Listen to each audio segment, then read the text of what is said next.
The Center for Accessible Living.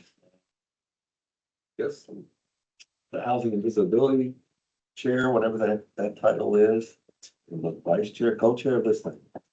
And what else? Director of Advocacy at the Center for Accessible Living. Thank you, sir. Yes, damn it. Great. Greg Willett with the Office of Aging and Disabled Citizens, and we're within OSS, Office of Social Services. Thank you, sir. Alan Woosley, Aging Services Coordinator with the Office for Aging and Disabled Citizens. Ma'am. Sarah Teeters, local metro. What all they said. Manager of the Advocacy and Outreach Division and ADA Coordinator. David Harrison, Senior Policy Analyst for Local Metro Government Public Works. Hey.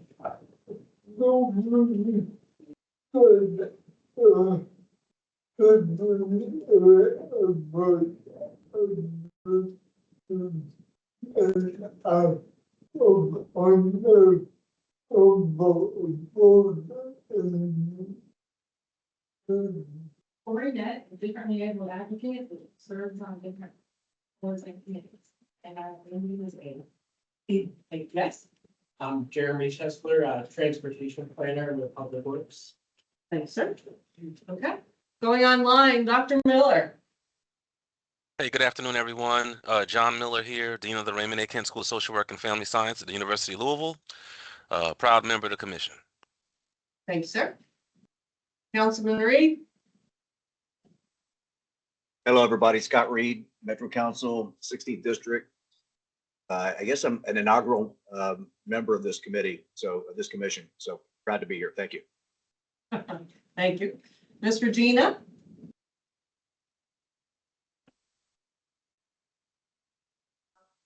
Not able to talk. Okay, you're muted. Okay, no worries. Regina Ostertag, community advocate, has worked for TARC, rides TARC 3 transportation, big advocacy for policy and procedures. Good? Thumbs up. Okay.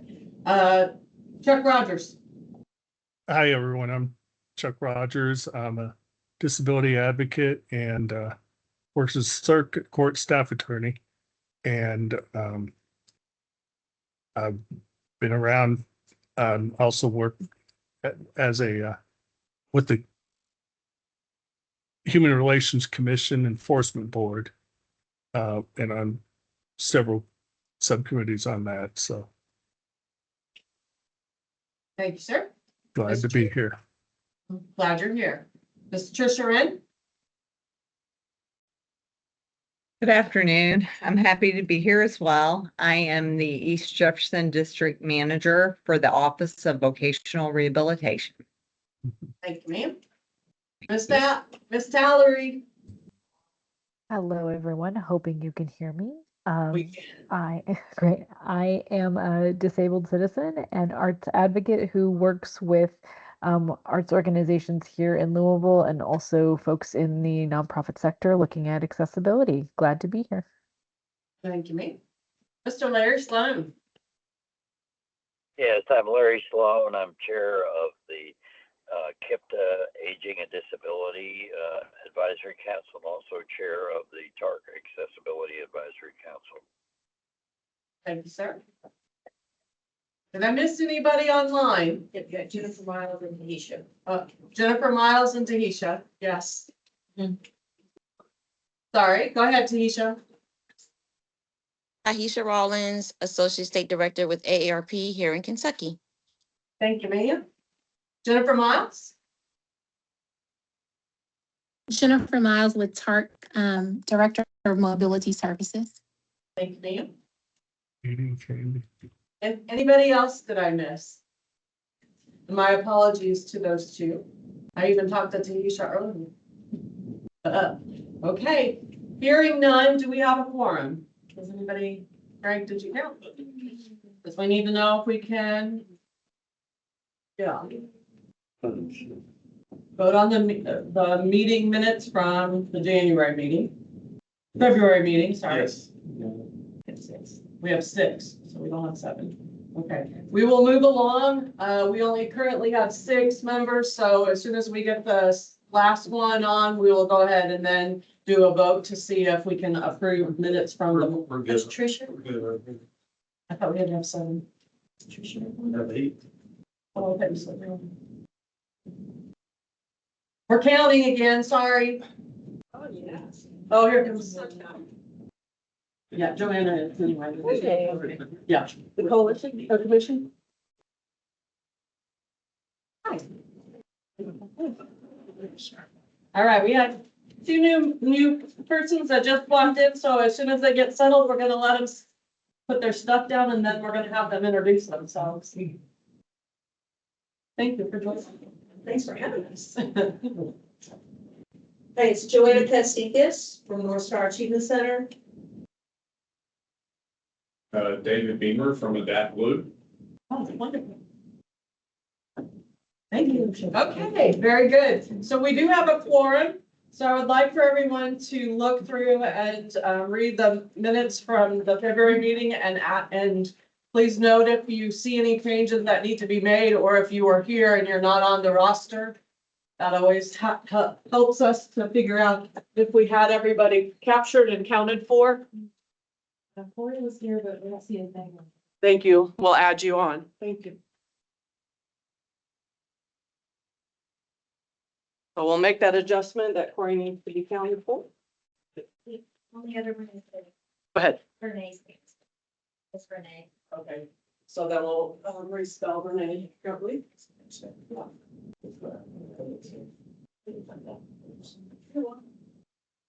Okay, so Renee needs to be fixed.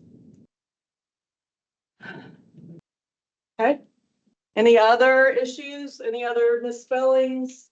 Any people we missed? Because we don't want to miss anyone. Everyone counts, everyone matters. I'll make a motion to approve the minutes as amended. Thank you, sir. Do we have a second? A second. Okay, everyone online, please raise your hand if you're able to vote. Everyone here that's able to vote, aye. Aye. Anybody opposed? Hearing none, we're moving forward. Thank you, everyone. All right, going down our agenda. We're going to start off with a little presentation of probably This Is Us. We call that in my VA world. So this is Mr. Jeremy Chesler, and he is from the Department of Public Works and the Transportation.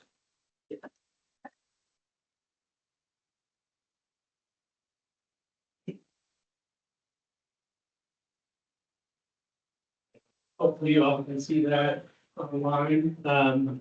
Yeah, so I'm Jeremy Kessler, a transportation planner.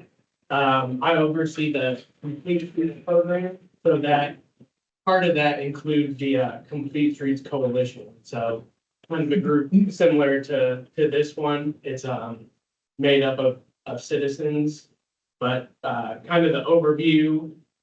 Is everyone here familiar with Complete Streets? Okay, so Complete Streets is an approach to planning, designing, building, and operating and maintaining streets in a way that enables safe access for all people who need to use them. And so what's really relevant here is that this includes people of all abilities, ages, cyclists, bicyclists, pedestrians, people in wheelchairs, anything. So really trying to design streets so that they work for everyone.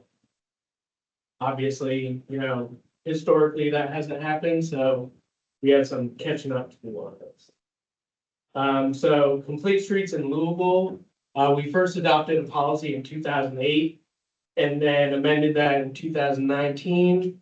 And then most recently, the most recent amendment adopted the Complete Streets Coalition. It mandated that. So that was in November or April 2022 when that amendment was approved.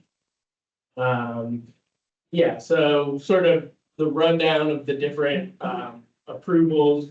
So at first, that really is just sort of like a proclamation saying that we're gonna consider these other uses and other abilities.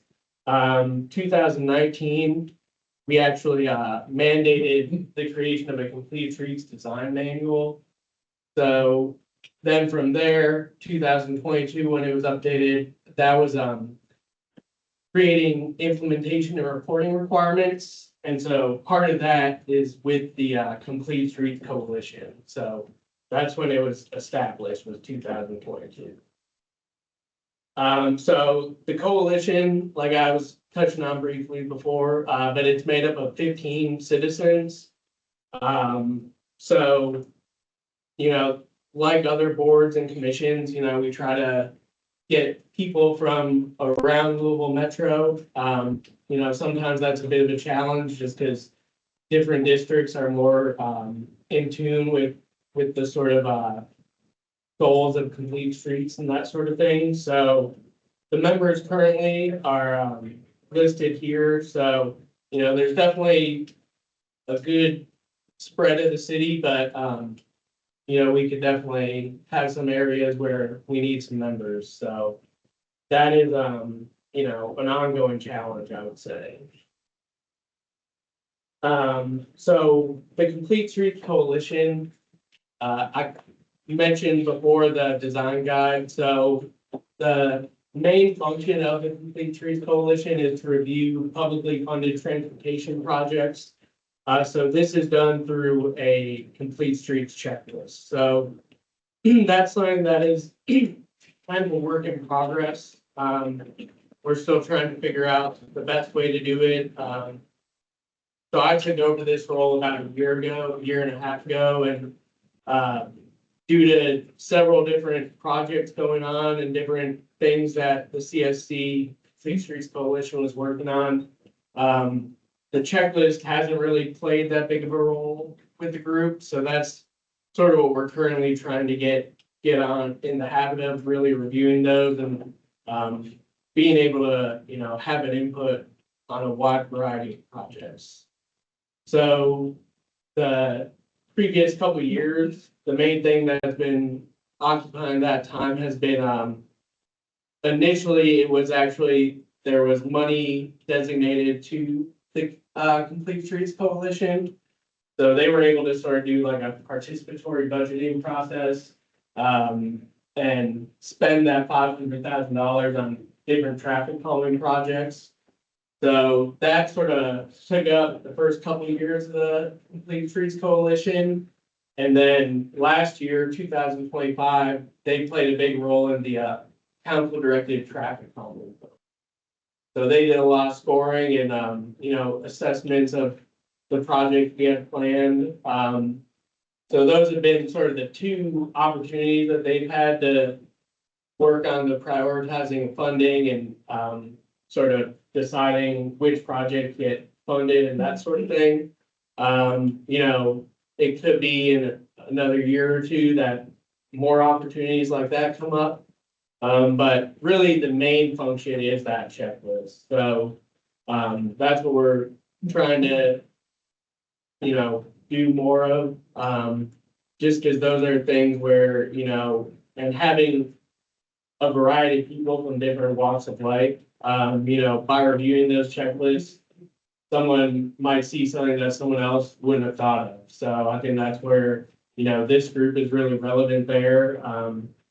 Like we have one member, Bill Wright, who's blind, and so, you know, having his insight is very helpful.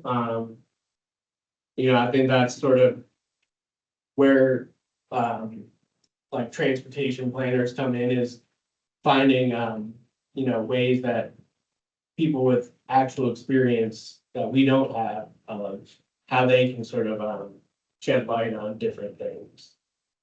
So then the other aspect of what the Complete Streets Coalition is supposed to do is provide reports to Public Works Committee of Metro Council. So that's something that hasn't really happened that often. But another thing that we're trying to work on, because yeah, I think historically this group it's kind of a new group. It hasn't been really like at the forefront of a lot of council people's radar. So, you know, I think this is something that bringing it up to them just so that they're more aware of what's going on and what exactly to do will be helpful in the future. Yeah, and then sort of the last thing here is just some of the projects that the Complete Streets Coalition funded through that initial $500,000. So the top left is it's a median here with a mid-block crossing so that, you know, shortens the crossing distance and gives some like a pedestrian refuge, they call it. So makes it safer for people crossing. And there you have, it's adjacent to Brandeis Elementary. So, you know, that's another thing is thinking of, like a few years ago, there was a safe routes to school framework that was adopted. And so finding ways to kind of formalize that in the future is another way that I think the Complete Streets Coalition will be used. So then another project is North 35th Street. So this is right by a bus stop and a grocery store. So, you know, making this road safer for people that are outside of cars primarily, but it also slows traffic down, which obviously improves safety for people in cars as well. And then the one on the bottom there is East St. Catherine Street and South Hancock Street. So this was where we added the mid-block crossing that wasn't there before, and then added those bump outs to you know, shorten that crossing distance up, brings the pedestrians out further into the road or into the right of way before they actually cross. So improves visibility, and then also sort of the other part of that, improving the visibility is preventing cars from parking there. That's sort of what they call daylighting sometimes. So just makes it easier for, you know, pedestrians to see cars, drivers to see pedestrians and that sort of thing. So, yeah, I think there's a lot of potential in the future, you know, maybe like our groups can kind of collaborate. So yeah, that's all stuff. One question, Jeremy, on that East St. Catherine, on the left side there, is there a sidewalk on there? Looks like Yes. the bushes are protruding out, or is it on the back side of the bush? Yeah, it would be on the back side of the bushes. So there is a sidewalk and yeah, I don't know that there's curb ramps on that side of the street. I think they're probably just on the far side of the street. But yeah, and that's another thing is, I think our department as a whole has done good about like pushing to do more ADA accessible ramps. So, you know, like any of our projects where there's like a crossing, we're gonna make sure that it's all in compliance with that. Yeah. I have a question on the other picture at the very front, because that's near a school. Do you have like any solar lighting that will light that up or a button to push, especially if kids are crossing that? Yeah, there's not at this one. Just as a safety precaution, especially if there's by a school. Right, yeah, so the sort of like supplemental lighting that you see, like it's rectangular rapid flashing beacon. That's the RRFB. So, you know, like as a transportation planner, if I had my way, we would have a lot more of those. But then you have sort of like the back and forth with transportation or with traffic engineering and sort of needing to make sure that things are, you know, where. Yeah, so, you know, it's like they need to see that there's X amount of people crossing and at this hour, otherwise it's not forward. Not ITV, not so people get it. Right, yeah, that's kind of like the analogy is like, you wouldn't wait for people to start like swimming across the Ohio River before you put a bridge. You know, you're gonna do that so then people will use it more. So that's, you know, with the DOT being new, I think that's something that like in a few years we'll be doing more of. Right now, we're still kind of playing it a bit conservatively with those sort of projects and that sort of thing, but yeah, definitely something that we would like to see more of that process like this. I have another question. Yeah. I'm sorry. No, you're good. Okay, so you have a 15 member team or commission coalition. Is that strict on 15 or can you add people? So it is currently strict on 15, but like similar to this group, it is one where it's supposed to be open to the public. We haven't really got that set up just because of, like, we don't have a room for it right now with we do hybrid meetings and that sort of thing. So look at this room. Yeah. Oh, have it here. Right, so, yeah, it is relatively strict with the 15. Right now, we only have 11.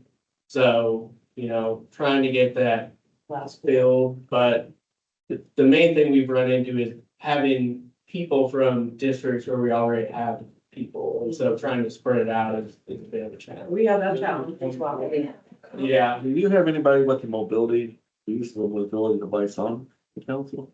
Besides no, Bill Wright, that is differently able. right, we do not, no. And that's another thing that I ran into is, there's like a rule in LMCO that people that serve on one board can't serve on another. That's And so, that's one thing that limits it, and I feel like there should kind of be like exceptions for stuff like this, where it's like, I mean, we have a common goal, common vision. I don't think I can't really see how there'd be like conflict of interest with the two groups, so, you know, maybe that's something in the future that they could have some sort of exception there.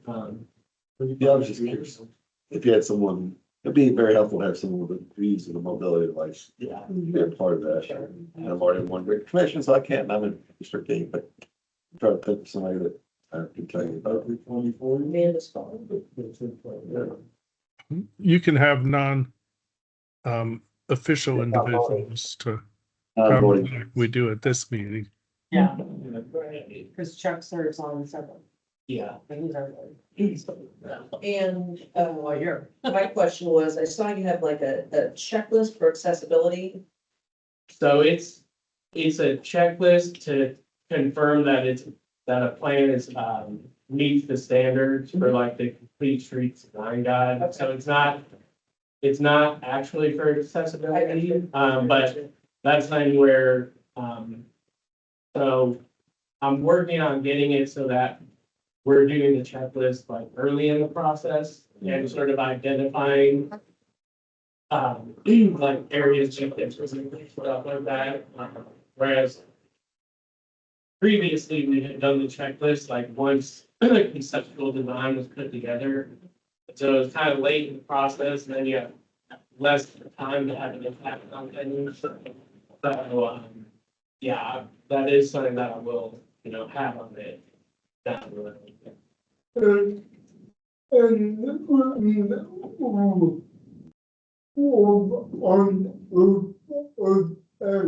When you work on a project, you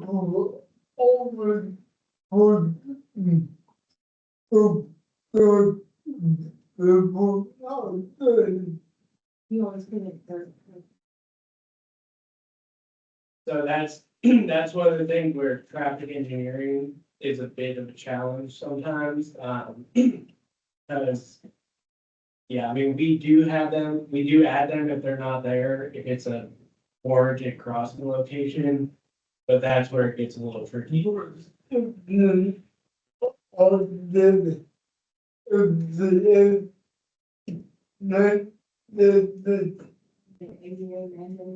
Yeah, yeah, they are, and so if we do put in a ramp, it will be ADA.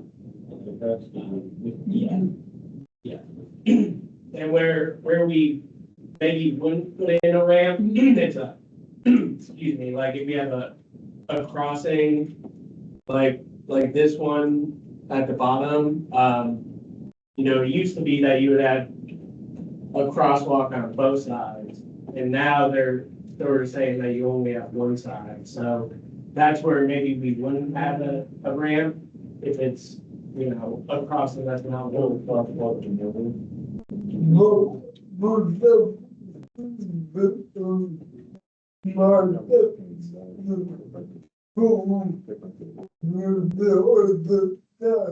The wheelchair might have to go to the other side of.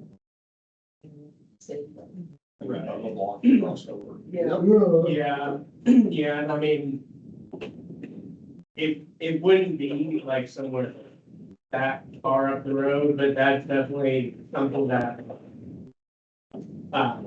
yeah, I mean, it's a challenge to, cause, yeah, between people with different like ability devices, and just considering like the fact that someone crossing the road is just gonna kind of cross where they think. So yeah, I mean, that's definitely something to consider. But yeah, that's where the sort of like interplay between transportation planners and traffic engineers. Right. A bit of a challenge. Well, especially that thinking is, well, they could just go to the next block and cross, and because there's a cutout there. But in my mind, and I'm thinking in Corey's mind, so instead of crossing one road, now I have to cross three. Right, right, and this is. So if it's like a main intersection, they would still have like two crosswalks. This is like South Hancock Street here is basically like an alley, so, you know, we wouldn't have to like cross like East Main Street, you know, but, yeah, I definitely, we definitely try to consider, you know, like all the different variables that are going on with different people, so. It's food for thought. If you think that you could just cross over to the other sidewalk and then cut down and then go back to the spot, sometimes there are barriers on the other side of the sidewalk, and maybe you might not see like a tree root or something that makes the sidewalk very uneven and challenging for somebody using a mobility device. So, I don't know, I know budget constraints, probably about 4,000 miles of sidewalks in Jefferson County, but, where you get a curb ramp would be beneficial, because like I said, a lot of times people say, oh, you can cross over, but when you get to that sidewalk, no, I can't go down that sidewalk. So they're going in the street now, I'm gonna get anywhere, so. Yeah, I mean, that's definitely a good point, and, I mean, we try to get out into the field and like put eyes on the ground as far as like seeing what's there, because sometimes you might have something planned while you're sitting at the office, and then you go out and see what the conditions are in real life, and, you know, that might change the plans a little bit. Thanks. Okay, do I hear somebody needs to make a comment online?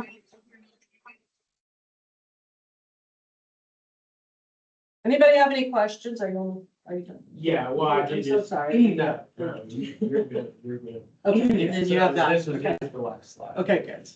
Does anybody else have any questions for Jeremy? I have a question for Jeremy, but just two comments. I heard you mentioned in 2019 working on I guess an ordinance that passed with the Complete Streets Coalition, and I remember that vaguely because the American Heart Association brought us into the mix on that one, and we worked on that. So we're very interested in advocacy in that space. So if you have something like that, ARP Kentucky is more than willing and just ready to work on those type of advocacy issues. The other thing is, and it might be too late for this year because the deadline is Wednesday, but we do have small grants, not the $500,000 that you mentioned, but we do small grants every year to organizations who want to do these type of quick action projects. So if there was a place where you wanted to enhance curb cuts or maybe put seating to cross the intersection, like on 9th Street or something like that, we do have those grants available. We do it every year. This is the 10th year that we're doing it. And Louisville is due. We haven't had an organization get one in 2 years. So just keep that in your mind. We usually open it in January. And again, the deadline is in March. So it's Wednesday. Okay, yeah, that's a great idea.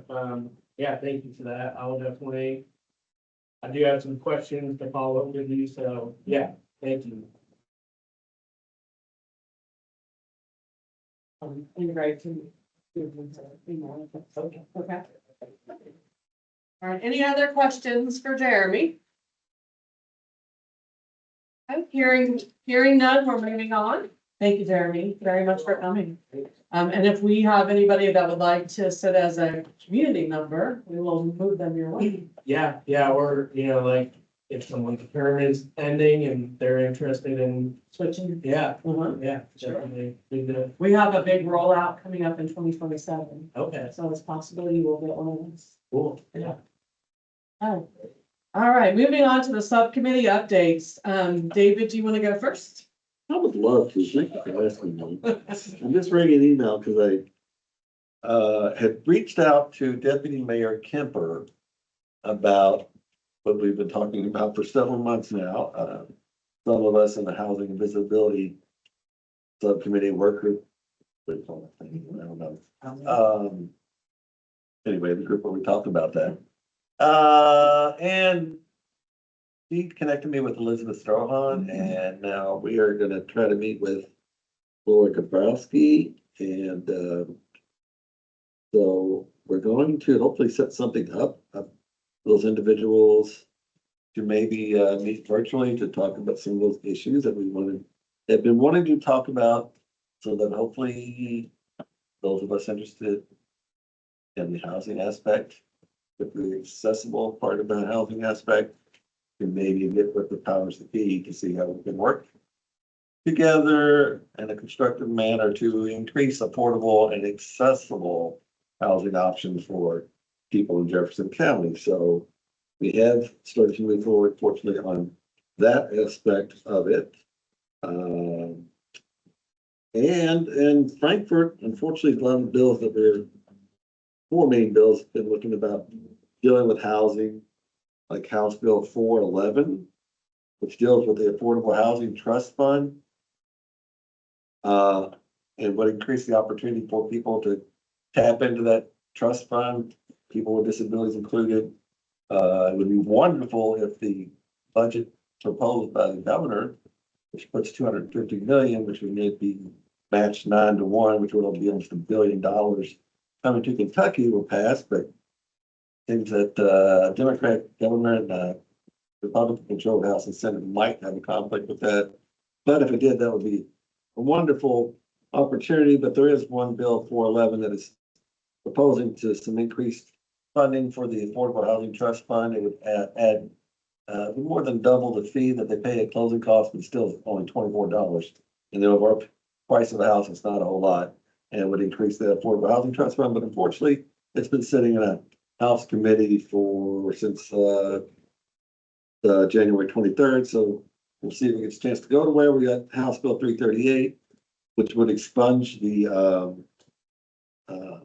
eviction notice for individuals, because if you don't know, in Kentucky, once you get an eviction, it is on your record for the rest of your life, which is very detrimental to people. And I think 40 or 45% of those eventually are all thrown out anyway as not being a valid claim, but it still sticks on your permanent record, and sometimes even the children in the household. So again, unfortunately, that's been sitting in the committee, the judiciary in the House since January 21st. But the one bill that is moving, House Bill 333, yes, in God's backyard, which actually helps religious institutions that have property that they want to try to help build some housing, multifamily units.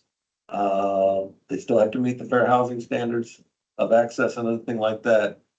But it would cut down on the red tape and other issues that can slow those processes down. It's already gotten through the House, so it's in the Senate. It is in the Committee on Committees in the Senate, waiting for them to take it up. Hope that the Senate would be favorable about that. It's something that passed pretty overwhelmingly in the House. And the last one to kind of keep an eye on is House Bill 446, which would create a $7,500 tax credit for people that are over 65 or have a disability to make some accommodations to their homes. It's unfortunately sitting in appropriations and revenue in the House since the 21st of January. So we've got one moving. We don't know if the other ones will move. They're the budget was finally given up by the House last week, so hopefully that will, some positives will come from that. We don't know, we never know, in fact, stuff will get really quickly, and then stuff will languish there and never see the light of day. But we're hoping that, at least here locally, we will have some opportunities to come. First with, the powers that be in the housing, venues that will enable us to maybe start a dialogue and create some more options for housing opportunities that those of us who need accessible units. So anybody else that has anything to add from the committee or subcommittee? Anybody have any questions for David?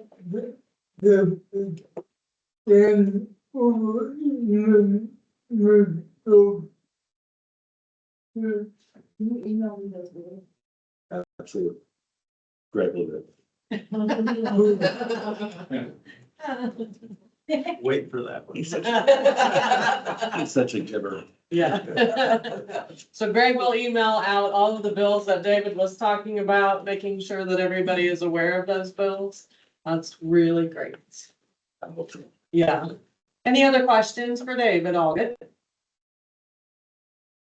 Okay, hearing none, I'm moving on to public spaces, events and awareness, and I am actually going to confer with my partner on education and employment with Dr. Miller regarding CRIP Camp. So we joined CRIP Camp to try to help with that, and have been scouring city for a space. And so we're going to talk about that right now. Dr. Miller, let's go. Yeah, well, no worries. Thank you all. And I first like to just say that a lot of people have been working hard to see if we can pull this together for the March 14th date. I shared at the last meeting, and they were in the meeting minutes, and a lot of work has happened. I just think that even as of last week, when we had our most recent, we met on the 18th of February. So we met 2 weeks ago, and when we met at that time, we were still wanting to move forward with the event being in the Portland neighborhood, but that particular venue that we were looking for, it wasn't available on the date at which we had thought it was going to be. So we had to try to find another venue. Just this past Monday, I'm speeding up the story for time's sake. We scouted that venue on Monday, and there were some pros and cons to that venue. But then there's begun to be a little bit more chatter among the group of folks who are serving on the subcommittee that even if we could pull it off at this late uh, time, with it being now March 2nd, the scramble to kind of get everything ready to be able to properly promote the event for March 14th may just be a bridge too far for us to cross, and we might want to rethink about planning that on another time. And so, Dia, I'll stop there since you and I haven't really practiced this as far as how we're going to roll it out today. But I just kind of wanted to kind of give the high level in terms of there have been multiple efforts given, and the discussion has been happening online among the group in terms of what we wanted to do next. And Dia, I'll yield the floor to you if you have any more updated information. No, thank you very much for that. So in the scour for somewhere to present the Crip Camp movie, I did run across two entities that would be happy to house this movie as long as they have the availability. And one of them being the family clinics. And so all of, when I talked to the gal that runs kind of like their media rooms across the city of Louisville, she said they would be glad to house those. So that is a possibility. They have the Portland Clinic as well as the one on Broadway Street. And unfortunately, the Portland Clinic has storage space, is using the space for storage. And the one on Broadway had 2 classes on the 14th. So we can't use their center for right now, but that is a possibility in the future. And I thought that would be great. And then another resource that I got was the American Legion posts around the city of Louisville would also probably be welcoming and sharing this movie. I talked to one of the resource officers down at the Shawnee American Legion Post 193 on Main Street, and he penciled me in and we had that ready to go. But because I really haven't had a lot of you look at it, I do want extra set of eyes. Maybe that would be different from my own. I know the parking was accessible.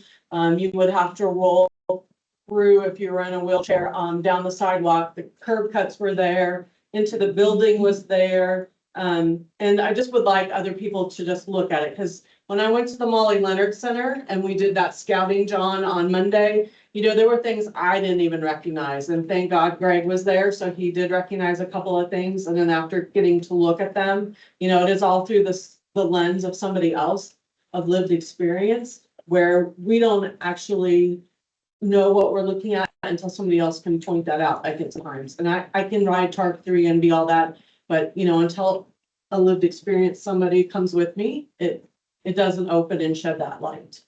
So, so those are two possible resources for us across the city of Louisville, because there are more than just one American Legion host.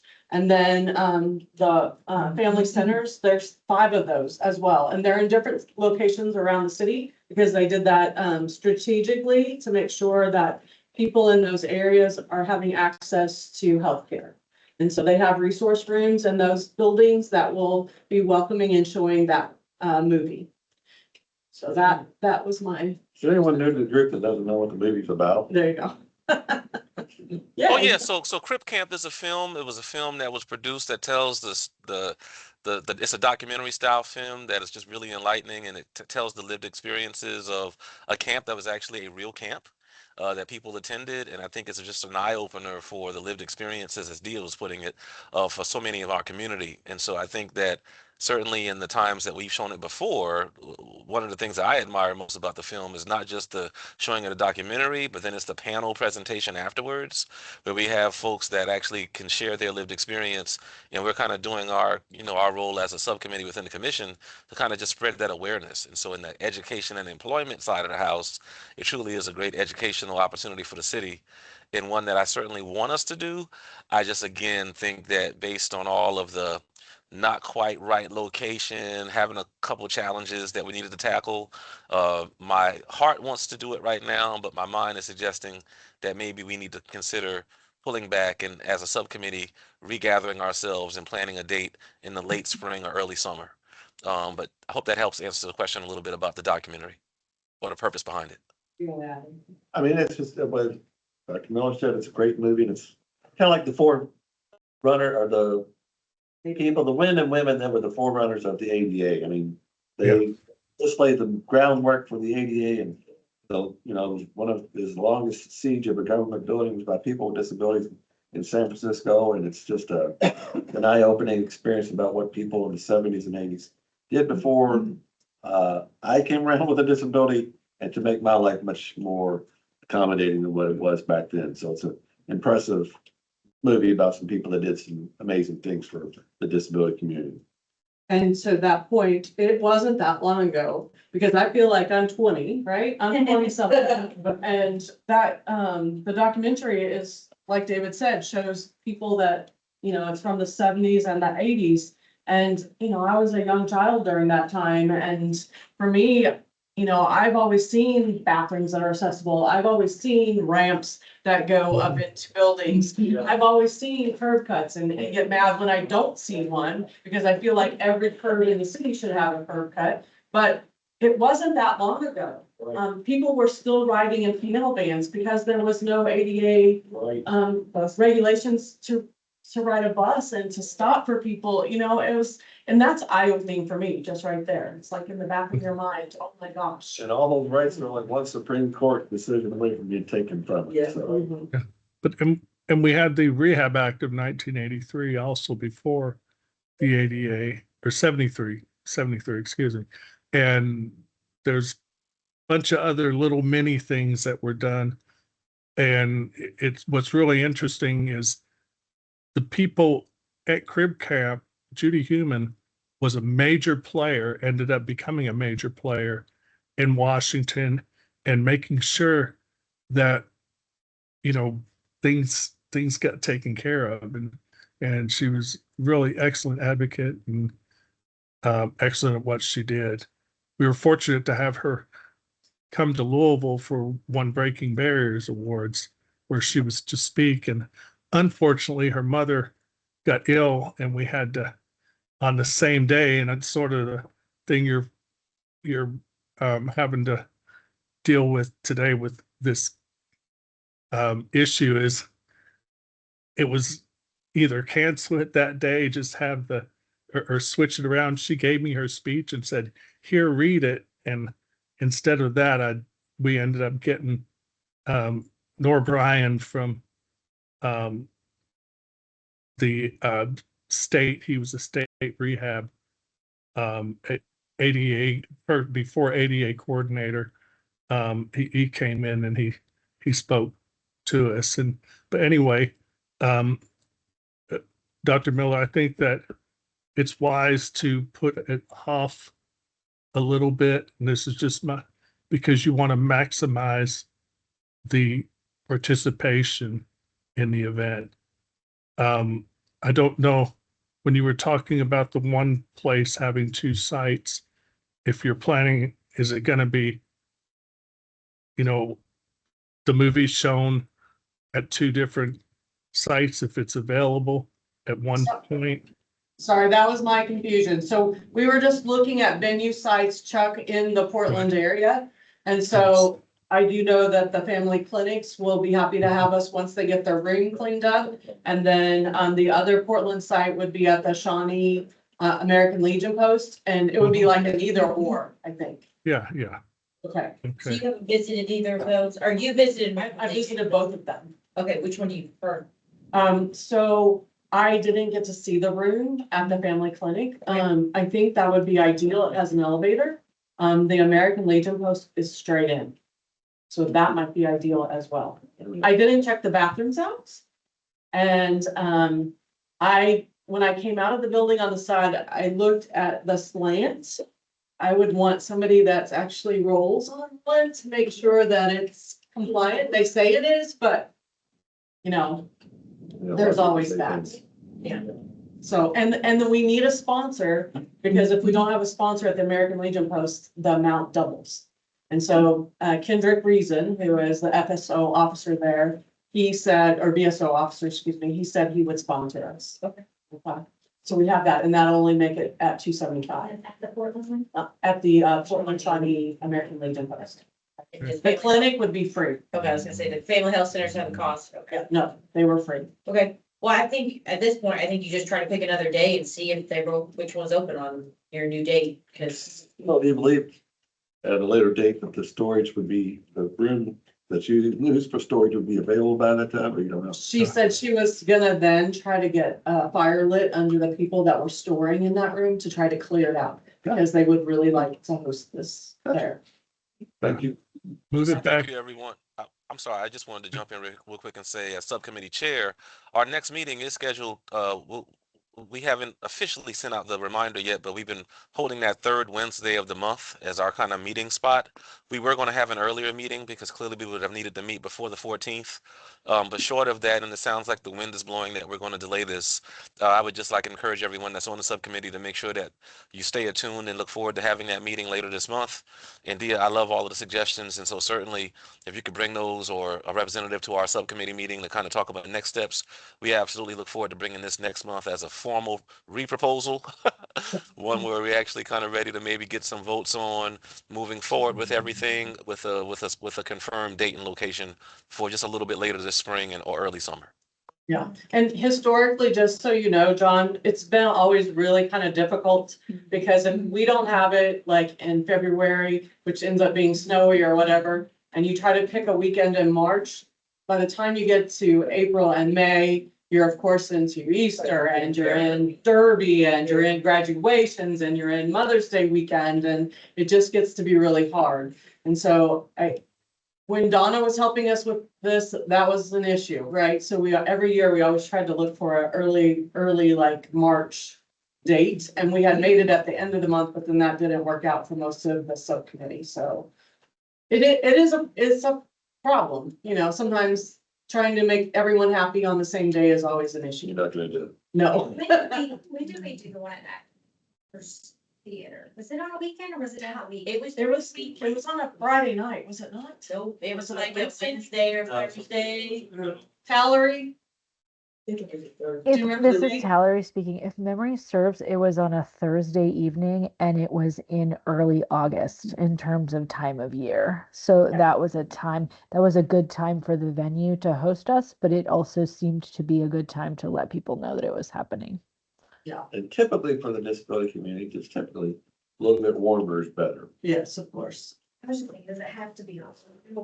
No, it wouldn't have. It doesn't have to be on the Saturday. weekend. I mean, obviously, in the evening, so if individuals are working or whatever, but. They can go to it, yeah. So that's a proposal, maybe, John, that we do it during the week and in the evening somewhere.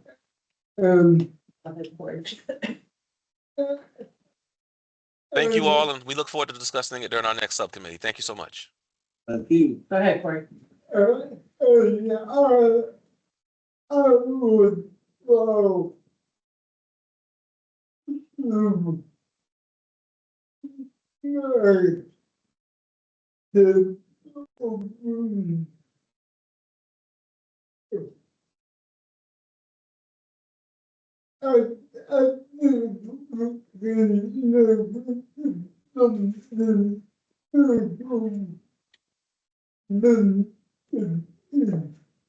Think we can make it something bigger than it is?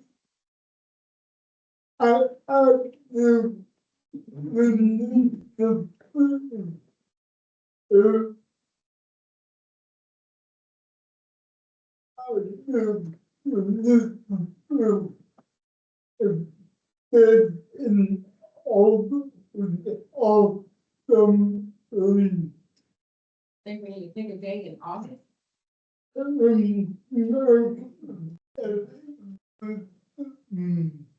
Make it.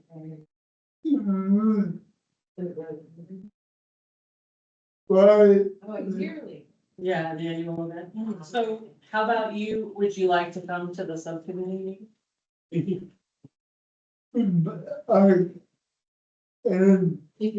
Okay. So John, They're on the. Corey would like to be added.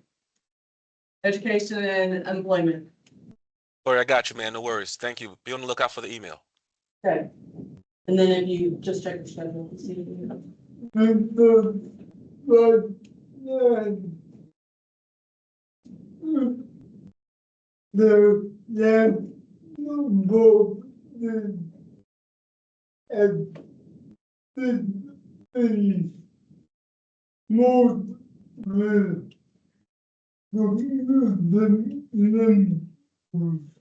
Because the last number of these that we've held, have only been committee members. I feel like we've had some public, not a lot. You're right. I think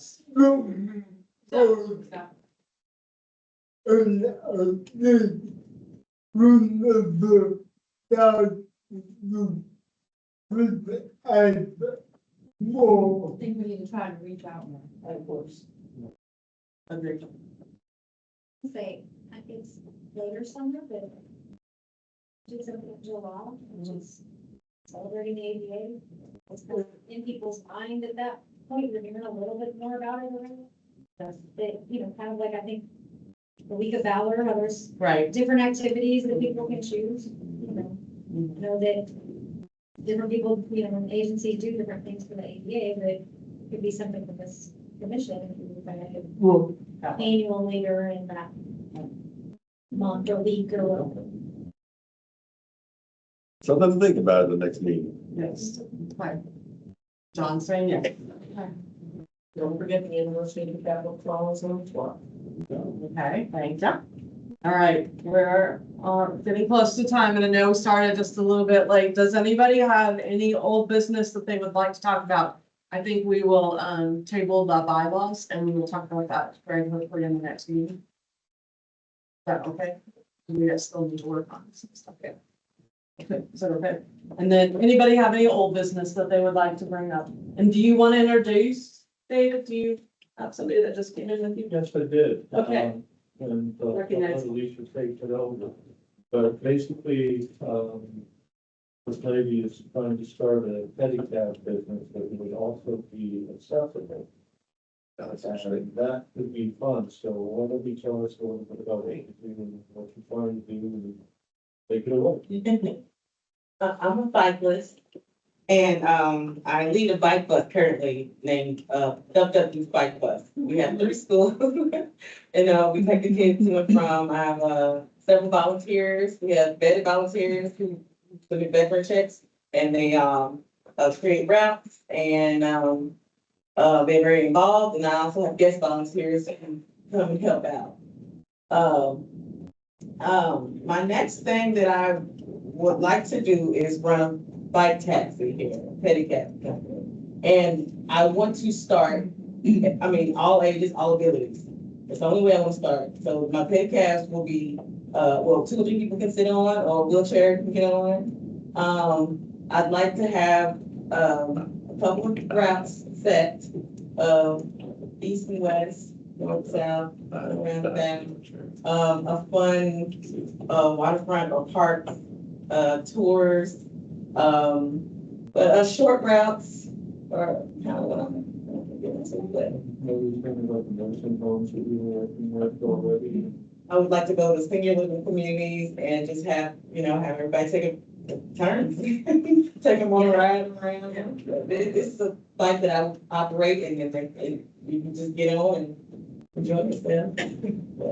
It's a couple different things that I want to offer, but starting off, everyone will be able to enjoy this. That's gonna be kind of unique with the, 2 existing pad operations that don't have accessibility of the evening. This lady came out with the woodwork, basically trying to say, hey, I want to do this, and go over and see if she have to abide by, and frankly, what we've had in place at the metro is to regulate her as a for-hire operation similar to the taxi cab. But it doesn't have to be needed, it will be a flat filler however it works. And that got us looking into, actually, the city of Nashville has a very good city. But it's interesting because this is one thing that we collectively would be able to design how we have these things to work moving forward. And if we don't have something adequate, then what do you want it to be? Can everyone hear this online? And, Okay, thank you. You were putting up, I know we had a little bit of an email conversation going back and forth. And, you pointed out, well, that's gonna be funny, you have to be really spry as a senior to get on and off. Well, I'm not spry, and my wife is rocking a chair for Greg is, so. Yeah, getting around and about and around and someplace to, more than what you have now. I mean, now I got a lift on the back of my car, but it's, anything I can do to give that woman mornings. The pedicab idea came from I just bought my first house, back in August. And thank you, the alley was just, no, so I started cleaning up the alley, me and my friends, the guys, they brought some chainsaws. And I cleaned up this and that, the city, came and got the big stuff, and I kept at it. And it turned into the Parkland Parkway. Now, I go out once or twice a month and I'm, picking up my trash, and the neighbors, which are with 70% seniors, they'll come out, we'll talk. There's a guy up the street up the wall. He actually lives in you can only get to his 3-4 houses through this alley, right? And the alley happens to be behind Muhammad Ali's childhood home. It's just a lot of seniors there. But when I'm out, they seem to come out and, but they can barely walk, they can barely see. And Mr. Gary, he'll introduce himself. Hi, I'm Gary, I have a brother named Larry. I have 3 sons, 2 are skinny, 1's fat. The funniest stories. But, and now I've created these events and things like that, barbecues and stuff like that. And my seniors can't get to these beautiful places that we are, creating, the parking closet, parking library, the Ashanti house is about to get done. And I've expressed that, and Councilwoman Tammy Hawkins actually came to the barbecue this weekend. We had a meeting in our Metro, in her office Thursday, and she's listening, she's supporting, but until she came and saw with her own eyes, she's like, oh my God. But I also said, do you notice none of my seniors are here? None of my seniors are here. We can't get here. And I have plenty of people helping, with the barbecue and stuff like that, and they can walk their plates and stuff down, but it'd be so nice if Mr. Gary can meet Miss Kathy. Miss Kathy can meet Miss Violet, which Muhammad Ali babysat her children. She's in her 90s and she still lives across the street from that house. And that's where I'm like, I can do this, but I want it now. I already wanted to be the bike bus, you know. But this is something that I wanted to help with, and I'll do everything in me. I'm a cyclist riding rain, snow, all year round. And this is just something that I feel like, well, maybe I could help them get to each other, get to these places in need. But that's where the idea started. And I saw you on the news this weekend. And I figured that many places, this group has got resources, but usual. We will put you in touch. Thanks for- Thank you for coming. Thank you. Yeah, thank you. Um, Very exciting. Go ahead. Scott Reed Yes. checked out, but he said one thing, we are entering budget season. If there are any special asks, now's the time to approach the administration. Okay. That was his parting thought. Very good. Any other new business? Go ahead. This is Ally. Shameless plug, we're officially accepting donations for Fanfare 2026. Fanfare is a signature event of the OADC. Every June, we give away new inbox fans to anyone over the age of 60 or anyone with a disability to stay cool in the summer. The event is not a budget line for Metro, it is sponsorship driven. So what that means is we have a health fair that day that we give out to fans. Each table vendor that's there donates money to be there. We use those funds to purchase the fans. So we do take individual donations if you yourself just want to donate something. But we're really looking for organizations that would like to be at this event, that serve seniors or serve individuals with disabilities, that have some funds to pay a tabling fee so we can make this event run. It is June 6th, which is a Saturday, but we are taking donations. We have officially dropped this morning that we're starting the donation process and gathering funds. And what year is this? 11. 11. Yeah, Sarah started it. I can't take credit for that. I've just maintained it, so. Yeah, she's done it great. And they're tentatively scheduled to have free eye screenings as well at this year's event. So. Take free ice cream. Yeah.